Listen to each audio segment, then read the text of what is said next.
Welcome third graders to our week 15 number talk video series. We're going to be focusing on multiplication strategy, doubling and halving. I know in week 13 you were exposed to this strategy, and this is just reinforcing that strategy again in week 15.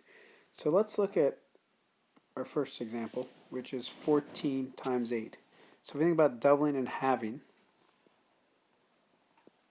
we can double 14, which is 28. We can half 8, which is 4. We can double 28, which is 56. We can half 4, which is 2.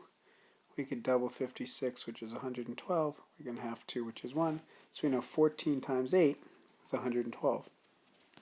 Now, I know for some of you, in terms of thinking of another strategy, you may actually say, well, I'm not going to double and half it. I'd rather break 14 into 10 plus 4. That's okay, that's partial products, because you know 8 tens is 80, you know 8 fours is 32.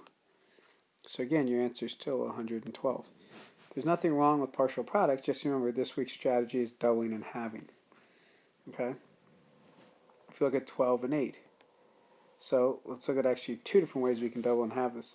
So our first example, we could say half of 8 is 4, half of 4 is 2, half of 2 is 1. So you can just do it in patterns.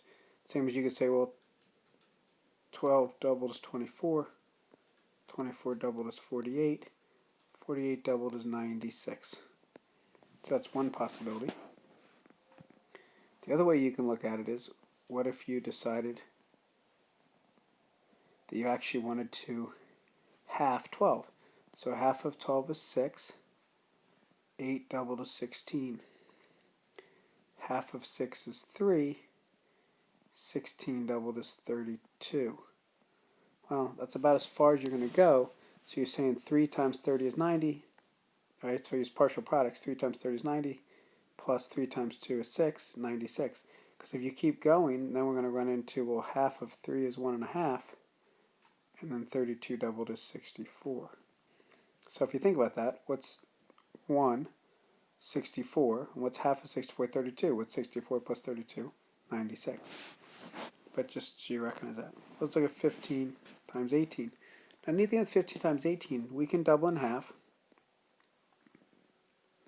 So we could say that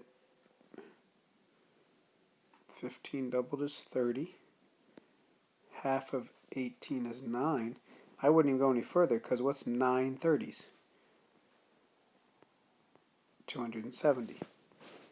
Or you could go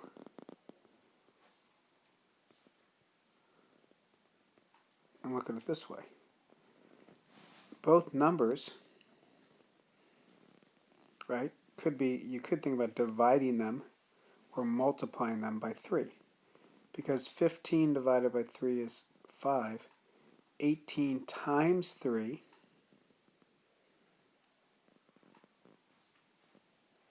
is 54. And then if you think about the doubling and halving, well, wait a second, I have 5 54s is the same as 15 times 18.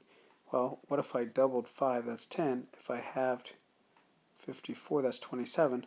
What's the value of 27 tens? 270. You still get the same answer. So obviously, there's a variety of different ways you can look at double halving, because it also can be, you can think about the idea of dividing by 3 and multiplying by 3. You can think of 4s. You can do the same thing with 4s. But all great opportunities for you to continue to enrich your multiplication strategies.